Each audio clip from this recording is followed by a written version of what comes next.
कुठलाही कलाकार म्हणजे तो कितीही मोठा झाला तरी त्याच्या आपण व्यक्तिमत्वाकडे बघितलं तर तो सगळ्यात खुश कधी दिसतो, सगळ्यात तंद्रीत कधी दिसतो, ते त्याचं आपण म्हणूया की तो त्याचा आयुष्याचं समर्पणाची मोमेंट असते. खरं तर या ज्या सर्वच क्वालिटीज आहेत, विशेषतः ज्या हजारामध्ये तर नाही म्हणता येणार, पण लाखामध्ये कोटीमध्ये एक दिसणाऱ्या ज्या क्वालिटीज आहेत, हा काहीतरी मेंदूच्या रचनेचा भाग आहे. हे माणसं घेऊन जन्माला येतात.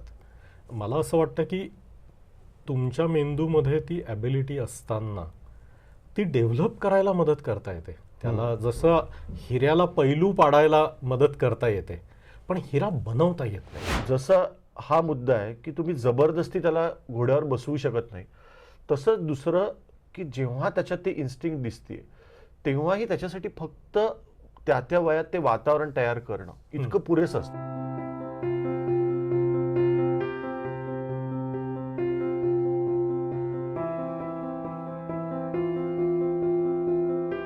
नमस्कार, मी डॉक्टर भूषण शुक्ल, बालमानसोपचार तज्ज्ञ, आणि आज आपल्याशी खास हितगुज करायला आलेले,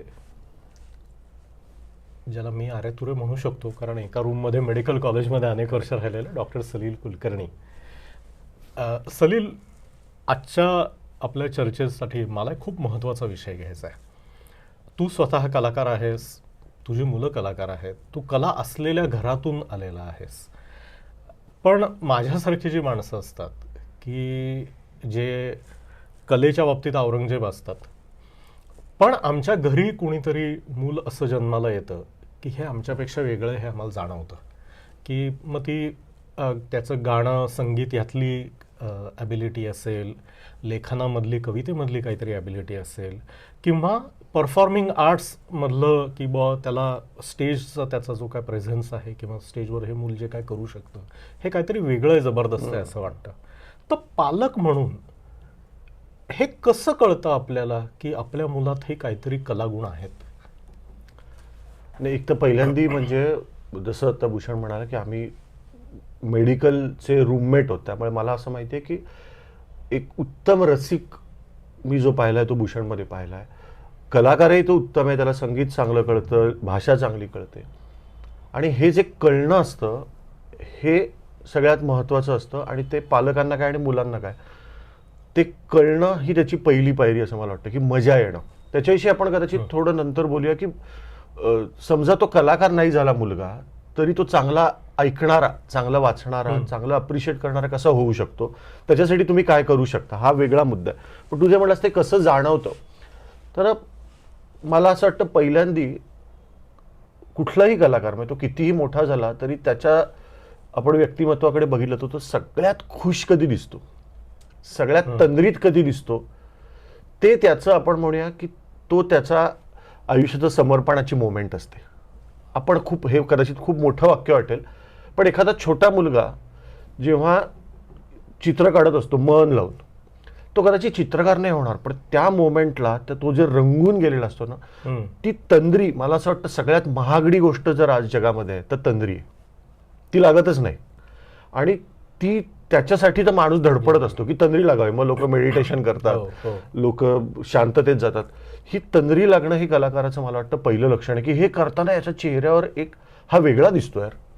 हा मुलगा जेव्हा अगदी भले टेबलवर तबला वाजवत असेल, पण तो इतकी मजा येते त्याला स्वतःला मजा येणं पहिलं, आणि मग ज्याला त्याच्यातलं कळतं त्यांनी हे सांगणं की हे छान आहे, हे पण एक महत्त्वाचं आहे. त्याच्यात पालक स्वतः जर त्या फील्डमध्ये असतील तर लगेच एक थोडंसं कौतुकाचा भाग बाजूला ठेवायला लागतो, कारण सुरुवातीला कौतुक असतं की अरे कसला गोड गातोय, पण त्रयस्थपणे पण बघायला लागतं. तर असे त्याचे मुद्दे आहेत. पण मला असं वाटतं मुळात खूप लहानपणी ते कधी जाणवतं तर तो त्याच्यात खुश दिसतोय. म्हणजे तो एखादी फार मुलं मी अशी बघितली की जी क्लासिकल म्युझिक ऐकताना तल्लीन होऊन ऐकत राहतात, किंवा मुलं चित्र काढताना खूप तल्लीन होतात.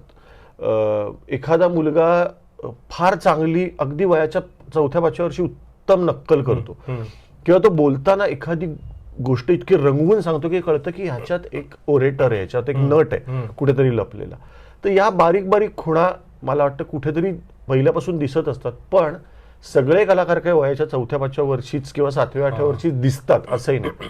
अगदी 20व्या-22व्या वर्षी पण एखादी कला वर येऊ शकते, कारण ते त्या व्यक्तिमत्वावर आहे, त्याच्या घरच्यांवर आहे आणि त्या वातावरणावर आहे की तो त्याला जे वाटतं ते एक्सप्रेस करतो का आणि ते इतरांसमोर करतो का. कधी कधी माणसं इतकी एकटी एक्सप्रेस होत असतात. गाणारा माणूसही फक्त बाथरूममध्ये गात असतो, मी नाहीच गाणार. ती परफॉर्मन्स अँझायटी असते, ती परिस्थिती असते. पण त्या मुलाला ज्या क्षणाला तो एक्सप्रेस होतो त्या क्षणाला योग्य माणसाने जर वाह म्हणलं तर तिथनं प्रवास चालू होतो असं वाटतं.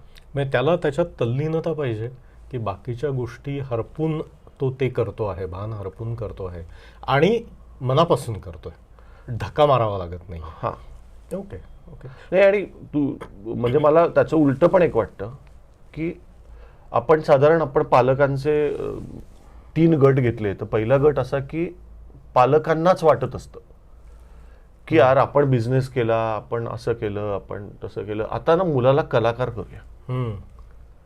तर असे म्हणजे मला असं करता येतो का कलाकार मुलाला? मला असं वाटतं हे तू सांग की तुझ्याकडे असे कोणी आलेत का पालक की आम्हाला असं वाटतं की आमच्या मुलांनी ना असं काहीतरी सेन्सिटिव्ह करावं. तर अशी सेन्सिटिव्हिटी पंपअप करता येते का किंवा इंजेक्ट करता येते का? तू असं ऐकलंयस का कधी? खरं तर या ज्या सर्वच क्वालिटीज आहेत, विशेषतः ज्या हजारामध्ये तर नाही म्हणता येणार पण लाखामध्ये कोटीमध्ये एक दिसणाऱ्या ज्या क्वालिटीज आहेत, हा काहीतरी मेंदूच्या रचनेचा भाग आहे. हे माणसं घेऊन जन्माला येतात. मला असं वाटतं की तुमच्या मेंदूमध्ये ती ॲबिलिटी असताना ती डेव्हलप करायला मदत करता येते. त्याला जसं हिऱ्याला पैलू पाडायला मदत करता येते, पण हिरा बनवता येत नाही. वा. कारण मला असं वाटतं की जर पालकांपैकी कोणीही आरतीला पण टाळ्या जर तालात वाजवत नसतील तर मुलगा तबलावादक होणं अवघड आहे. असं हा म्हणजे असं अचानक कुठून येणार? म्हणजे इतकं म्युटेशन झालं आणि अचानक तो त्याला ताल आणि लय कळायला लागली तर होऊ शकणारच नाही असं नाही. पण हा म्हणजे काही काही लोकांच्या बाबतीत तो चमत्कार म्हणून या गोष्टी येतातच. की आता उदाहरणार्थ मोठे मोठे प्लेयर्स आहेत, आंतरराष्ट्रीय लेवलला खेळणारी लोक आहेत, यांच्या घरात या लेवलला खेळणारं कोणी नाहीये, जवळपास जाणारं सुद्धा कोणी नाही. किंवा कदाचित त्यांच्या आई वडिलांनी शाळेत असताना तो जो इन्स्टिंक्ट होतं ते डेव्हलप नाही केलं असंही म्हणता येईल. शक्यता आहे की त्यांना ती कदाचित संधी मिळाली नाही. पण ही जी क्वालिटी दिसणारी आहे ही बनवून आतमध्ये टाकता येत नाही. म्हणजे नेहमी जी आम्ही एक उपमा त्याला वापरतो की ते बी कशाचं आहे हे आपल्याला माहिती नाहीये. ते जे आहे ते झाड मोठं होण्यामध्ये आपण मदत करू शकतो, पण माझ्या हातामध्ये कुठल्या बिया मला मिळालेल्या आहेत हे मला कोणीही त्याच्यावर लेबल लावून दिलेलं नाहीये. तर हा त्या गुणांचा एक न्यूरोलॉजिकल भाग आहे, शास्त्रीय दृष्ट्या भाग आहे. तुम्ही ठरवून असं नाही करू शकत की कुठल्याही बिया असू देत मी गुलाबच करणार. हा, हे जमणारी गोष्ट नाही, ही शास्त्रीय दृष्ट्या शक्य असलेली गोष्ट नाही. पण मग हे पालकांनी कसं ओळखायचं? कारण दोन्हीकडून भीती आहे की माझ्या मुलामध्ये क्वालिटी आहे, मला कळली नाही तर त्याचं नुकसान आहे. म्हणजे आता इमॅजिन ना, सचिन तेंडुलकरच्या आई वडिलांनी जर त्याला मॅथ्सच्या क्लासला पाठवलं असतं आणि मानगुटीवर बसले असते आणि क्रिकेट नसता खेळू दिलं तर काय झालं असतं? बरोबर. तर ही एक भीती असते की मुलात काहीतरी आहे ना आपल्यामुळे त्याचं नुकसान होईल. आणि दुसरं म्हणजे मुलात काही नाहीये पण मीच आपला घोड्यावर बसवायचा प्रयत्न करतो तर त्यामुळे ही मुलाचं नुकसान होईल. कारण पालक म्हणून हे मुलाचं नुकसान नावाच्या गोष्टीची भीती असते. तर हे कसं ओळखायचं? हे ते तो पहिला जो मुद्दा आहे ना की मला काही दिसलेलं नाहीये पण माझी इच्छा आहे फक्त, तर इच्छेकरता घोड्यावर बसून त्याला गायला लावणं. ते आपल्या इथे एक असतं की एका ठराविक वयात तू गाणं तरी शिक, गिटार तरी शिक, तबला तरी शिक, काहीतरी एक कला आणि एक खेळ असावं असं एक आपल्या इथे. तरी आता कमी झालंय. आपल्या लहानपणी ते अजूनच जास्त होतं की म्हणजे मुलीला पेटीच्या क्लासला घातलं, मुलाला तबल्याच्या घातलं. त्याच्यात एक डिव्हिजन होती की ती पेटी आणि तो तबला असं होतं की काय कोणाष्टो. किंवा मुलांनी काहीतरी खो खो खेळायला जावं, बास्केटबॉल खेळायला जावं आणि मुलींनी बॅडमिंटनला जावं असं काहीतरी. आता ते मात्र बदललंय.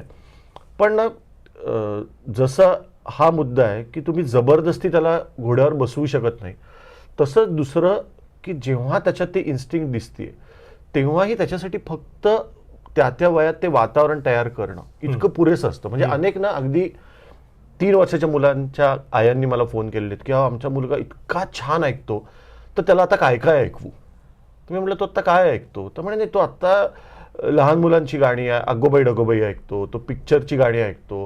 तर मी म्हटलं तुम्ही एक करा ना, तुम्ही चांगलं ऐकत राहा.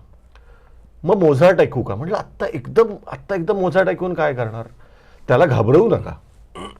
मोझार्ट ग्रेटच आहे, पण माझं मुळात म्हणणं की एकदम पीएचडीचा मुलगा गणितात शार्प आहे म्हणून एकदम तुम्ही पीएचडीला नाही बसवणार. तर तो पण गोंधळ होतो की किती वेगाने त्याला काय करावं. तर मी संगीतातल्या विशेषतः लोकांना हे सांगतो की त्याला त्या वातावरणात राहू दे.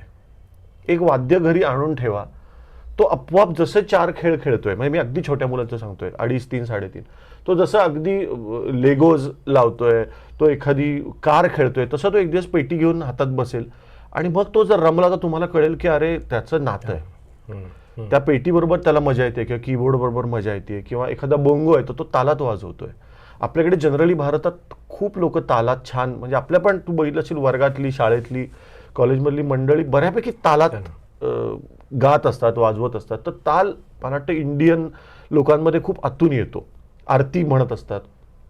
तर ते आपल्याला पालकांना कळतं की यार मुलगा काहीतरी असा इंटरेस्टिंग करतोय.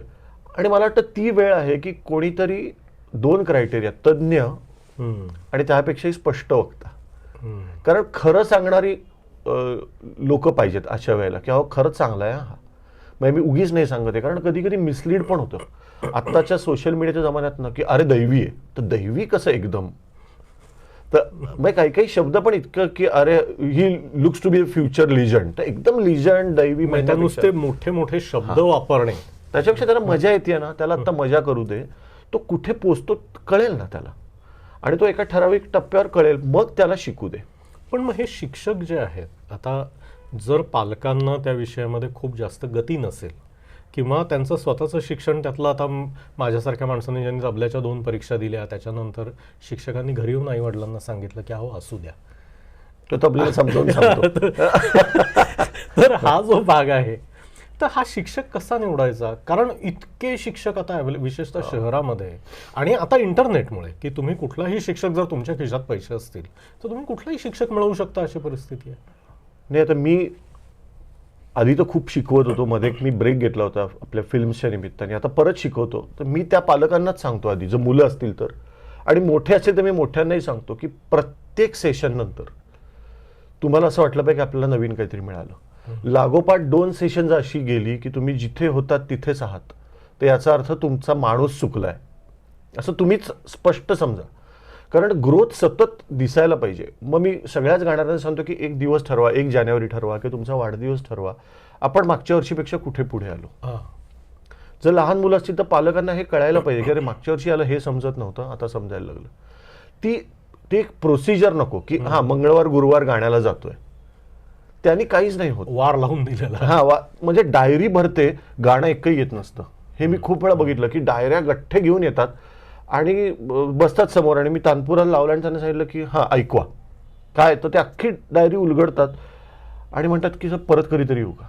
खरंच सांगतो, कारण त्यांना एकही गाणं चोख 100% येत नसतं. गाणी माहिती असतात, तर गाणी माहिती असणं आणि गाणं येणं याच्यात परत खूप मोठा फरक आहे. तर मुलांना क्लासला घालताना हा विचार करायला पाहिजे की कुठल्या माणसाला त्यांना इनपुट देता येईल. प्रसिद्ध माणूस हा क्रायटेरिया नसायला पाहिजे. त्यातून ज्याच्याकडे खूप लोक येतात म्हणून आमचा मुलगा जातो, हा पण नाही. मला वाटतं की तू नक्कीच अग्री करशील, जसं सायकॅट्रिस्ट आणि पेशंट यांचं पण एक ट्युनिंग जुळायला लागतं, तसंच संगीत शिक्षक आणि विद्यार्थी यांचं पण ट्युनिंग जुळायला लागतं. याचं म्हणणं त्याला कळायला लागतं, त्याला काय शिकवायचं हे शिक्षकाला कळायला लागतं. तर त्या माणसाकडे जायला हवं, आणि असा शिक्षक पाहिजे की जो सांगेल की अरे माझ्याकडे 2 वर्षात तू शिकलास ना, आता माझ्याकडे तुला देण्यासारखं नाही येतो, तर ह्याच्याकडे जा. इतका ओपन माइंडेड शिक्षक हवा, असं माझं संगीत शिक्षकाबद्दलचं मत आहे की जो आपल्या विद्यार्थ्याला थोडं शिकवून वेगळ्या माणसाकडे पाठवतो की ही गोष्ट नाही ह्याच्याकडे शिक, ही गोष्ट ह्याच्याकडे शिक. मी त्याला त्या कलेमध्ये इंटरेस्ट आहे. त्या तो विद्यार्थी हा त्याच्यासाठी महिन्याला फी देणारा एक माणूस, ह्याच्या पलीकडे जर इंटरेस्ट असेल ना, तर अशा माणसाकडे मी पाठवीन. दुसरं मला असं वाटतं की एक फार महत्त्वाचा मुद्दा आहे तो, जो मी फार जवळून बघितला, तो म्हणजे आपल्याकडे असं होतं की काही शिकायला लागल्यावर आता ह्याच्यातून काय करता येईल. म्हणजे हा पोटापाण्याचा धंदा होऊ शकेल का? हा धंदा तर थोडीशी पुढची गोष्ट, पण कुठल्या तरी स्पर्धेत भाग घेऊ शकतो का लगेच? की आंतरशालेय, मग त्याला आंतरशालेय गाण्यात घेतच नाहीयेत, त्याला कोरसमध्ये आत्ता घेतच नाहीयेत, किंवा त्याला रियालिटी शो म्हणजे सारेगमप, गौरव महाराष्ट्राचा जे काही सूर नवा ध्यास नवा जे काही होतात कार्यक्रम वेगवेगळ्या चॅनलवर, त्याच्यासाठी शिकणारी लोक खूप आहेत. की 10 गाणी फक्त रियालिटी शो साठी तयारी, की 10 गाणी बसवून द्याल का? तर असं कसं? असं नाही होऊ शकत. गाणं एक त्यांना गाणी बसवणं आणि गाणं येणं याच्यात परत फरक आहे. It is like solving sums आणि नोईंग मॅथमॅटिक्स. तुम्हाला गणित येतं का तुम्हाला गणित येतात 4, तर 4 गणित सोडवणारी माणसं अशीच असतात की जी 4 गाणी गातात. अचानक जर एखादी राऊंड आली की चला आता श्रीनिवास खळेंची गाणी म्हणायची त्या राऊंडला, तर गडबडतात, कारण त्यांच्यात काहीच बसलेलं नसतं. सो रियालिटी शो मध्ये मुलाला घेऊन जाणं या उद्देशाने जर गाणं सुरू झालं, आणि हे मी खूप काय म्हणू खात्रीने सांगू शकतो, कारण शुभंकरला त्याच्या वयाच्या 6व्या वर्षीच एकटी एकटी घाबरलीसाठी सर्वोत्कृष्ट पार्श्वगायक मिळालं होतं. त्याच्यानंतर मला सगळे चॅनल म्हणत होते की त्याला रियालिटी शोमध्ये पाठव. पण मला असं वाटलं की त्याची पर्सनॅलिटी, त्याचं विचार करणं हे खूप असं स्क्रीनवर जाऊन तो जेल लावेल केसाला आणि मग तो मला तुम्ही वोट्स द्या, याच्यापेक्षा तो एकटा बसून छान चित्र काढेल, एकटा गिटार घेऊन गाईल, अशी पर्सनॅलिटी. तर त्याला जसं आपण मगाशी म्हटलं की त्याला त्या चाफ्याच्या फुलाला मी इंजेक्शन देऊन गुलाब करू पाहतोय का? तर नको, काही गरज नाही. पण आता रियालिटी शोजवर तू परीक्षक म्हणून गेलेला आहेस, तुला इतक्या वर्षांचा त्याचा अनुभव आहे, तर पालकांची त्याच्यात भूमिका काय आहे? कारण ही रियालिटी आहे, मुलांना तिथे जावंसं वाटतं, टीव्हीवर आपण दिसावं, सगळ्यांनी टाळ्या वाजवावा, हे कलाकार जगतो याच्यावर, बरोबर? की कलेचा आनंद हा एक भाग आणि लोकांचा प्रतिसाद हा दुसरा भाग, या दोन्ही गोष्टी लागतात. तर पालकांनी याच्यात तारतम्य कसं सांभाळायचं? एकतर ना रियालिटी शो ही खरंच इतकी मोठी गोष्ट आहे, याच्यातून आपल्याला इतके मोठे मोठे गायक म्हणजे श्रेया घोषाल, सुनिधी चौहान, बेला शेंडेपासून अनेक मोठे गायक गायिका मिळाले, त्यामुळे त्याच्या युटिलिटीविषयी शंकाच नाही, ती मोठीच गोष्ट आहे. पालकांनी 2 दृष्टीने बघायला पाहिजे की सगळे पाठवतायत म्हणून पाठवायचं का? आपला मुलगा त्या प्रोसेसमध्ये जाताना तो फ्लरिश होईल का तो कोमेजून जाईल? त्याची आता मानसिक तयारी आहे का? एकदम 10 वेगवेगळी लोक 10 इन्स्ट्रक्शन येतात, कॉस्ट्युमवाला येऊन सांगतो की अरे शर्ट जरा असा कर ना, जरा केस असे कर ना, जरा असा उभा राहा ना, तुझं नाव सांग, तू कुठल्या गावाला राहतो. ही त्याची बेसिक पर्सनॅलिटी आहे का? ही तुमची पर्सनॅलिटी आहे का? वडील म्हणून तुम्ही बँकेत असाल तर बँकेच्या गॅदरिंगला तुम्ही पुढे जाऊन नमस्कार मित्रांनो आपण आज बँकेचा आहे असं बोलता का? जर तुम्ही तसे बोलत नसाल, तुमची मिसेसही तशी, तुमचे वडीलही तसे बोलले नव्हते, तर मुलाला आत्ता तरी एकदम ढकलू नका. म्हणजे हे त्याला कदाचित नंतर कधीतरी जमेल, पण आत्ता त्याला निदान त्या गाण्याचा आनंद तरी घेऊ दे. म्हणजे असं नको व्हायला की म्हणजे कदाचित तो चांगला गाईल पण तो घाबरेलच इतका की त्याला कायमचीच गर्दीची भीती बसेल की नको बाबा गर्दी समोर. म्हणजे पूर्वीच्या गुरूंबद्दल जे सांगायचे की गुरुनी परवानगी दिल्याशिवाय शिष्याला स्टेजवर तोंड उघडायलाच परवानगी नव्हती, की त्यांनी तुम्हाला काय हिरवा झेंडा देऊन गाडी स्टेशनमधनं सोडल्याशिवाय तुम्ही यार्डातनं बाहेर येणं अपेक्षित नाहीये. तर हे कुठे आता करायला पाहिजे शिक्षकांनी, तुला काय वाटतं? नाही, तो शिक्षक कसा आहे त्याच्यावर पण आहे, कारण कधी कधी अति पॉझिटिव्ह शिक्षक पण मी पाहिलेत की हा विद्यार्थी माझ्यापेक्षा मोठा होता कामा नये. अगदी स्पष्ट सांगतो मी, असे पण शिक्षिका असे शिक्षक बघितलेत की त्यांच्या शिष्या किंवा त्यांचे शिष्य जर मोठे व्हायला लागले तर त्यांना अस्वस्थ होतात त्या. म्हणजे आपण जे म्हणायचो की शिष्यात इच्छेत पराजय आहे, म्हणजे आपल्या शिष्याकडून आपला पराभव व्हावा हा गुरुसाठी सर्वात मोठा सन्मान, असं काही नाही. लोक खूप अस्वस्थ होतात, त्यामुळे ना खरं पालकच सांगू शकतात. आणि पालकांनी हा स्टँड घ्यावा की मला माझ्या मुलाला पाठवा असं वाटतंय, त्याला इच्छा आहे, मला माहिती आहे की त्याला मजा येणार आहे, तो जिंकेल की नाही माहिती नाही, मजा येणार आहे, अनुभव म्हणून अनुभव म्हणून जावं. पण आता गंमत पुढची सांगतो, पालकांचा रोल काय असावा असं तू म्हणलास ना, तर काय होतं की मुलं मजेसाठी आलेली असतात, गायची मजा, की त्यांना ते म्युझिशियन्स, ते लाईट आणि मस्त गाणी गायची, माईकवर गायचं, ह्याची मजा असते. आपण टीव्हीवर दिसतो याचा आनंद असतो. आणि मी हे खूप वेळा बघितलं की पहिल्या काही महिने किंवा पहिल्या काही राऊंड्स ना मुलं मजाच घेत असतात आणि पालकही मजा घेत असतात. ज्या क्षणाला लक्षात येतं की या 4-5 लोकांमध्येच खूप स्पर्धा आहे किंवा 3 लोकांमध्येच विजेतेसाठी चुरस आहे, त्या क्षणाला मी खूप वेळाला हे अनुभवलंय आणि बघितलंय की ती फार गोड मैत्री असलेल्या मुलांच्या मनात पालक अनेकदा हे सुरू करतात की त्याच्यापेक्षा चांगलं व्हायला पाहिजे. आणि तिथे कलाकाराच्या मनातली पहिली ईर्ष्या किंवा पहिला मत्सर जागा होताना मी अनेकदा बघितलंय. आणि ते पालकांनी खूप सांभाळायला पाहिजे की तुम्ही तुमच्या मुलाला ह्या सगळ्या गडबडीत तुम्ही त्या मुलाचं मन बदलून टाकताय, त्याला ॲज अ पर्सन बदलताय. ॲज अ पर्सन बदलू नका, कारण मग ते फक्त गाण्याच्या बाबतीत राहत नाही, मग ते कपड्यांच्या बाबतीत राहणार, मग ते बहीण भावाच्या बाबतीत पण म्हणणार की ह्याला असा कपडा घेतला मला का नाही घेतला. एकदा मत्सर ही भावना तुम्ही इंजेक्ट केलीत की ती सगळी, मग ती तुमच्याबद्दलही तो म्हणणार की बाबा. पण मी हे स्पोर्ट्समन म्हणून खूप त्यांच्याकडून हे खूपदा ऐकतो की you never win a silver medal, you lose a gold medal. वा वा. हा जो एक आहे त्यातला की एक जागा असते आणि तो पहिला नंबर मिळवायचा असतो, दुसरा नंबर मिळवणं ह्याच्यात काही कौतुक नाही. तर ही जी स्पर्धात्मक, आता खरं इथे थोडे काय म्हणणार हेअर स्प्लिटिंग व्हायला पाहिजे की ईर्ष्या कशाला म्हणायचं आणि स्पर्धात्मक भावना कशाला म्हणायचं. तर हे पालकांना कुठे कळेल की आपल्या मुलाचं काहीतरी गणतं येते. नाही, मला असं वाटतं ना की तू म्हटलास ते बरोबर आहे की क्रिकेट टीममध्ये कॅप्टन एकच होऊ शकतो किंवा 11च प्लेयर असतात, पण गाण्याच्या क्षेत्रामध्ये स्पर्धा एकच माणूस जिंकेल मला मान्य आहे, पण मुलांना हे सतत लहानपणापासून, आणि याला मी संस्कार म्हणतो, की हे सांगायला पाहिजे की गाण्यात ना असा एकच पॉप्युलर सिंगर नसतो. आपल्या लहानपणी किशोर कुमार, मोहम्मद रफी, तलत महमूद, महेंद्र कपूर, मन्ना डे, मुकेश सगळे पॉप्युलर सिंगर होते. आजही आपण जेव्हा ऐकतो सिंगर तेव्हा अरे हा पण छान आहे, अरे हा पण छान आहे, अरे हा पण छान आहे. भीमसेनजी पण ग्रेट, कुमारजी पण ग्रेट, अभिषेकी बुवा पण ग्रेट, जसराजजी पण ग्रेट, किशोरीताई पण ग्रेट. त्याच्यात कुठे आपण नंबर लावले. सो उलटं मला वाटतं की मी मागे एका ठिकाणी बोललो पण होतो की प्रत्येकाचं आपलं एक आंब्याचं झाड आहे, त्याने त्याच्या आंब्याच्या झाडाकडे जाऊन त्याचे आंबे खावेत. तू माझ्या झाडाचे आंबे खाऊ शकत नाहीस, मी तुझ्या झाडाचे आंबे खाऊ शकत नाही, असं कलाक्षेत्र आहे. म्हणजे हा जो महत्वाचा फरक आहे स्पोर्ट्स 100% मधला कलेमधला, हा याचंही पालकांनी भान ठेवणं गरजेचं आहे की इथे अनेक लोक असणार आहेत, वेगळे वेगळे असणार आहेत आणि प्रत्येकाला स्वतःचा ऑडियन्स मिळणार आहे, प्रत्येकाचं स्वतःचं नशीबही असणार आहे त्यात काहीतरी. आणि त्यातून जर मुलाला हे सांगितलं असतं की तू शेजारच्या माणसाचं गाणं ऐक ना, त्याला पण वा म्हण, तर तुझं गाणं पण चांगलं होईल.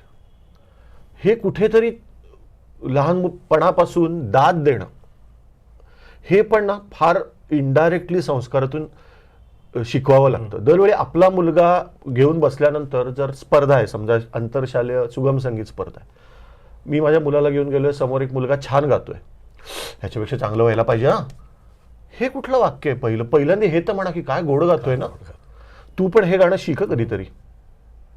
हे का ते वाक्य आहेत, आणि हे वाक्य त्या मुलाला जास्त डेव्हलप नाही का करणार ह्याच्यापेक्षा की तुझं ह्याच्यापेक्षा चांगलं व्हायला पाहिजे. म्हणजे तो टेन्शन मध्ये जाणार मुलगा, त्यात तो पूर्ण वेळ त्याचं गाणं मनापासून ऐकूच शकत नाही. खूप वेळेला काय होतं, स्टेजवर पण 3-3 लोक जेव्हा गात असतात ना, तेव्हा एकाचं गाणं चालू असताना इतर 2 जणांचं असतं की बापरे ह्याच्यानंतर मी काय गाऊ. मला असं वाटतं लॉंग टर्म जे कार्यक्रम, आता मी आणि संदीप खरे इतकी वर्ष एकत्र कार्यक्रम करतोय किंवा मला सुदैवाने हृदयनाथजींबरोबर इतके कार्यक्रम करता आले, आपलं गाणं संपल्या आपण ऐकणारे व्हायला पाहिजे, स्विच ऑफ करता यायला पाहिजे, की लगेच ऑडियन्स साईडला जाऊन बसायला पाहिजे सायकोलॉजिकली की हा आता आपण याचं ऐकूया मन लावून. त्याचं गाणं संपलं की मग तुम्हाला तुमचा वेळ मिळेल, की तुम्हाला तुमचं गाणं मिळेल, तुम्हाला तुमचं ऑडियन्स मिळेल, पण दुसऱ्याचा ओरबाडायची घाई कशाला ऑडियन्स. तर ते मुलांना फार लहानपणापासून, आणि हे आईवडिलांनी नाही शिकवलं तर हे नाही येणार आहे, कारण दुसरं कोण आहे शिकवायला. आणि ते ना स्वतः पण दाद देऊन येतं. म्हणजे आपण पण आपल्या बरोबरच्या लोकांना, म्हणजे आई वडील जेव्हा त्यांना हे सांगतात की अरे हा माझा जो मित्र आहे ना, हा सॉलिड हुशार होता शाळेपासून. म्हणजे मी माझ्या मुलांना भूषणबद्दल सांगताना, आपल्या बाकीच्या अंध्याबद्दल सांगताना, पंतबद्दल सांगताना, अरे हे हा या बाबतीत ना की असा मी कष्ट घेणारा माणूसच पाहिला नाही. तर मुलांना असं वाटतं अरे माझ्या बाबांना जसं त्याच्या मित्राचं कौतुक आहे तसं मला पण माझ्या मित्राचं कौतुक सांगायला पाहिजे. दुसऱ्या माणसाचं कौतुक करायचं असतं, त्याच्याशिवाय तुम्हाला तुमच्या आयुष्याचा आनंद मिळत नाही. किंवा ना मला आठवते की तुम्ही आता जो मगाशी विषय की तुम्ही थोडंसं रसिकता किंवा ही सहज गप्पा मारता मारता तुम्ही जर बाहेर पडलात, मांडवात गाणं लागलंय समजा, गणपतीत गजानना श्री गणराया लागलाय, मला अगदी आठवते मी शुभंकरला सांगितलं कोणाचा आवाज असेल सांग. खूपच छोटा होता, 3-3.5 वर्ष. कोणाचा? लता मंगेशकर. परत काही महिन्यांनी शिवजयंतीच्या वेळेस हे हिंदू शक्ती लागलं, म्हणलं हा कोणाचा आवाज असेल सांग, म्हटलं लता मंगेशकर. तू बघितलंस का म्हटलं, तू कुठलाही दिवस महत्वाचा असू दे त्यांचं गाणं असतंच.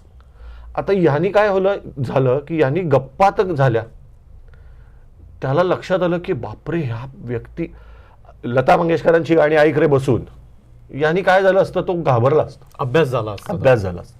याच्यापेक्षा तुम्ही त्यांना असं दाखवत ती आपण जसं निसर्ग दाखवतो, जसं डिझनी वर्ल्ड दाखवतो, तसे जर गायक दाखवले, तसे जर नट दाखवले की अरे तू ह्या माणसाचा हा रोल पण बघ, कमाल आहे.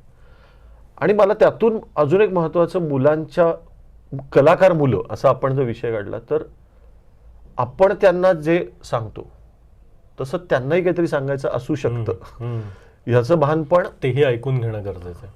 कारण कलाकार पालक आणि कलाकार मुलं हे आता एक वेगळं कॉम्बिनेशन आपण बोलूया याच्यावर, की कलाकार पालक जेव्हा असतात, हे बघ 1 2 3 याच्या पलीकडे संगीत नाही, की त्याला का, कारण तुम्हाला ते कधी जाणवलं नाही, मग तुम्ही त्यालाही तीच झापडं लावणार. असे मी रियालिटी शो मध्ये येणारे पण मुलांचे पालक म्हणजे ती बघितले. तुमची स्ट्रेंथ असेल तर ते तुमच्या मुलाचं लिमिटेशन होऊन बसतंय. एक्झॅक्टली. किंवा तुम्हाला ते एक्सपोजर लहानपणी मिळालं नाही याचा अर्थ ते त्यांनी घेऊ नये. किंवा अजून एक असतं, काय ऐकता रे तुम्ही आणि काय ऐकता रे तुम्ही, हा टोन मधला फरक आहे. की मुलं जे ऐकतायत ते मूर्खासारखंच असणार, ते काहीतरी उथळच असणार, त्याच्यात चांगली कविता असणं शक्यच नाही, मेलडी आमच्या वेळेस असणं. होतं तेवढं फक्त खरं. मला तर असं वाटतं प्रत्येक काळात अत्यंत सपक गाणी पण आली आणि चांगली गाणी पण. आणि मोठ्या मोठ्या गायकांनीही अत्यंत साधी किंवा खरं तर जी गायला नको होती ती गाणी ते तेव्हा तेव्हा गायलेली आहेत. तर आपण म्हणजे दरवेळेला गंमत कशी, की मी जेव्हा एक गाणं मुलाला ऐकायला सांगतो की हे तू गाणं ऐक, तेव्हा त्याला हे पण विचारायला पाहिजे की तू काय ऐकतोस ते मला ऐकव ना एक गाणं. कारण आपण कलाकार पालक जर तुम्ही असाल तर तुमचं समृद्ध होणं काही 40व्या वर्षी थांबत नाही किंवा 50व्या वर्षी थांबू नये, ते चालूच राहिलं पाहिजे ना. वयाच्या 70व्या वर्षी पण नवीन ऐकणारी लोक आहेत. मला आठवतंय प्रभाताई अत्रे आयुष्यावर बोलू गेलं तिकीट काढून येऊन बसलेल्या, की मला इतकी उत्सुकता होती की इतकी गर्दी होते आणि इतकी लोक वावा म्हणतात, तर काय काय तुम्ही करता, ऐकावं. ही क्युरिओसिटी जिवंत राहणं गरजेचं आहे. किंवा हृदयनाथजी, मला हृदयनाथजींना मी इतका मानतो की ते उत्सुकतेने हे कोणाचं काव्य आहे, हे तुम्ही कसं काय, तुम्हाला हे कुठे मिळालं, कुठल्या पुस्तकात. एक आरती प्रभूंची कविता मी केल्यावर ते म्हटले की मला याची कमाल वाटते की माझ्या नजरेतून ही सुटली कशी कविता आणि ही तुम्ही कशी गेली. सो हे जे अप्रिसिएशन आहे ना, की ही माझ्या नजरेतून सुटलेली कविता वर तुमची नजर गेली, हे अप्रिसिएशन आहे. आणि हे ते त्यांनी वयाच्या 80व्या वर्षी बोललेलं वाक्य, तर हे शिकण्यासारखं आहे. तर ते कलाकार पालकांनी मुलांच्या बाबतीत पण हे करायला पाहिजे की तुम्ही आता काय ऐकता रे, किंवा तुझ्या कॉलेजमधली मुलं सध्या काय काय गाणी ऐकतात मला ऐकव जरा, त्याच्यात एखादं फार उत्कृष्ट काहीतरी मिळू शकतं. आणि वेगळं काहीतरी आहे, ती समृद्धी होणं गरजेचं आहे. मला एक उत्सुकता अशी वाटते की तुझ्याकडे वेगवेगळ्या प्रकारची मुलं असं म्हणूया, कारण स्पोर्ट्समन येतात, काही अत्यंत लहान वयात अकॅडमिक्समध्ये खूपच भारी असलेली मुलं येतात, अकॅडमिक्समध्ये मागे असणारी मुलं येतात. अशी लोक येतात का घेऊन मुलांना की हा ना खूप सेन्सिटिव्ह आहे हो, ह्याला म्हणजे हा असा पटकन हळवा होतो पिक्चर बघताना किंवा गाणं ऐकताना याला भरून येतं, अशी कलाकार होऊ पाहणारी किंवा कलाकार असं म्हणूया आपण, कलाकार मनवाली मुलं घेऊन आली आहेत पालक तो प्रॉब्लेम म्हणून घेऊन येतात. की हा हा फार भावना प्रधान आहे किंवा हिला फार टचकन डोळ्यामध्ये पाणी येतं, आणि त्यांची अशी अपेक्षा असते की मी त्या मुलाला टेफ्लॉन कोटिंग करून द्यावं, की जसं लोखंडाचं स्टील आता मला होतं. कॉलेजमधला भूषण भेटला तर परत एकदा की काहीतरी करून ह्याला जरा टणक बनवा. लोक हा शब्द वापरतात की हा अरे बापरे. टणक जरा व्हायला पाहिजे, कारण आई वडील म्हणून ही काळजी असते की जग ही इतकी डेंजरस गोष्ट आहे, हा जर इतकं तरल मन घेऊन तिथे गेला तर ह्याचे तुकडे तुकडे होतील. मला एका वडिलांनी तर सांगितलं होतं, ते म्हणाले की माझा मुलगा अंड्यासारखा आहे, हा टेबलवर ठेवला तर छान नाही, पण जग त्या भिंतीसारखं आहे, हे जर उचलून जेव्हा त्याच्यावर आपटेल ना तेव्हा भिंतीला काहीच होणार नाही, हो हे अंड फुटून जाईल. अरे वा, इतकी काळजी होती काळजी, की ते बरोबर इतकं आहे. नाजूक आहे ते मूल, तर ह्याचं काय करायचं. तर माझ्या दृष्टीने त्याच्यात एक खूप सरळ साधी गोष्ट असते की भावनेची आंदोलनं अगदी टोकाची सुद्धा जाणवणं ही चांगली गोष्ट आहे. ह्याच्यात काढून टाकण्यासारखं काहीच नाही. इनफॅक्ट तीच लोक जगात काहीतरी वेगळं करू शकतात. नॉर्मल ज्यांना स्टॅबिलायझर लावलेला आहे, की ज्यांची फ्लक्च्युएशन त्याच्या पलीकडे जात नाहीत, ते नॉर्मल आयुष्य जगतात, त्यांचा वेगळा रस्ता असतो. त्याच्यातनं ही व्यक्ती रिकवर होते का, हा त्यातला भाग आहे. आणि आपल्याला ही भावना इतक्या उच्च दर्जाची किंवा इतक्या तीव्रतेची आली, ह्याचा ते आनंद घेऊ शकतात का, हा त्यातला महत्वाचा भाग आहे. की विश्वाचे आर्त माझ्या मनी प्रकाशले, हा जो भाग आहे त्याच्यात आर्त बरोबर प्रकाश सुद्धा महत्वाचा आहे. की ज्ञानेश्वर असं नाही म्हणत आहेत की हे जे आर्त आहे ह्यांनी मी विव्हळ झालो आहे आणि आता माझे तुकडे तुकडे झाले, तरी प्रकाश पडलाय. तर हा जो भाग आहे हे जर त्या मुलाच्या बाबतीत होत असेल तर ही खूप मौलिक गोष्ट ही सांभाळून ठेवणं गरजेचं आहे. त्याला हेल्मेट घालून टेफ्लॉन कोटिंग करून त्याच्यावर आपल्याला स्वयंपाक नाही करायचा. बरोबर. म्हणजे सूर्यास्त 15 मिनिटं सूर्यास्तच बघत बसणाऱ्या मुलाला लगेच तुम्ही बावळट म्हणायला लागलात, हा, की तेव्हा जर त्याला भरून आलं, तो सूर्यास्त बघताना त्याच्या डोळ्यात पाणी आलं, तर त्याच्या खांद्यावर हात ठेवून तिथं शांत बसा, बोलू नका. त्याचा तो जो क्षण आहे तो डिस्ट्रॉय करू नका. मग 15 मिनिटांनी त्याला त्या सूर्यास्ताबद्दल काय वाटत होतं हे तो कदाचित बोलेल, कदाचित बोलणारही नाही. तो त्याच्या मनामध्ये त्याचा कोश करून ठेवून देईल, दॅट इज फाईन. पण ते मूल परत येऊन तुमच्याबरोबर ताटावर जेवायला बसतंय ना, रात्री झोपेपर्यंत तर रडत राहिलेला नाहीये ना, मग ठीक आहे की काय प्रॉब्लेम आहे. तर ही जी संवेदनशीलता आहे ही गरजेची आहे. आणि मला अनेकदा असं वाटतं की जर आयुष्याचा आनंद घ्यायचा असेल, आणि आनंदाशिवाय दुसरं काय करायचं असतं आयुष्याचं हे मला माहिती नाही, तर ही संवेदनशीलता गरजेची आहे. ही जर नसेल तर तुम्ही रेल्वेची तिकीटं काढता आहात आणि रेल्वेच्या प्रवासाचा आनंद घ्यायच्याऐवजी त्याच्यामध्ये वडापाव विकत फिरता आहात असं मला वाटतं. तर हा भाग त्यातला खूप महत्त्वाचा आहे. मला तुला एक विचारायचं आहे सलील, की हे आपण सर्व यशस्वी लोकांबद्दल बोलतोय किंवा ज्यांची कला ही एका विशिष्ट लेव्हलपेक्षा जास्त आहे, सुपिरियर आहे, त्यांच्याबद्दल बोलतोय. आपलं मूल आहे हे, त्याला गाणं आवडतं आहे किंवा चित्रकला आवडती आहे, तर ह्याचा कुठेतरी पोटा पाण्याशी शेवटी संबंध येतो. की मध्यमवर्गीय पालक म्हणून मला असं वाटतं की गातो बितो हे ठीक आहे, पण ते मग ते पोटा पाण्याचं काय करायचं, तर ह्याला काय उत्तर आहे, काय करावं पालकांनी या बाबतीत. विशेषतः असं कुठेतरी एक वेळ येते की आता अभ्यास जास्त करायचा का ह्याला जास्त वेळ द्यायचा, हा वेळेवर प्रश्न येऊन बरोबर. मला वाटतं 25 वर्षापूर्वी हा प्रश्न खूपच जास्त गंभीर होता, कारण तेव्हा खूपच कमी संधी उपलब्ध होत्या. म्हणजे आता तू अगदीच माझ्या तेव्हा बरोबर होता जेव्हा माझी ही सगळी घालमेल चालली होती की मेडिकलचं काय करावं का काय. तर तेव्हा खरोखर स्टेजवर गाणं आणि चित्रपटात गाणं कधीतरी येणं एवढीच संधी होती. आता असं आहे ना की आता तुम्ही घरात एका तुमच्या खोलीत बसू नये, तुम्ही मिलियनियर होता फक्त यूट्यूबर म्हणून, फक्त इंस्टाग्रामवर गाणी टाकून, फक्त इतरांची गाणी कव्हर्स म्हणून गाऊन, फक्त बोलून लोक मिलियनियर झालेली आहेत, की फक्त गंमत सांगितली आणि कोट्यवधी रुपये मिळवले, घरात बसून गमती सांगितल्या. तर हे आता मला वाटतं खूप जास्त त्याच्यामध्ये संधी आहे. त्याच्यात धोका नक्कीच असतो, कारण जसं सॉफ्टवेअर इंजिनियर होऊन नक्की नोकरी मिळेल तसं गायक होऊन रोज कार्यक्रम मिळेल असं नाही.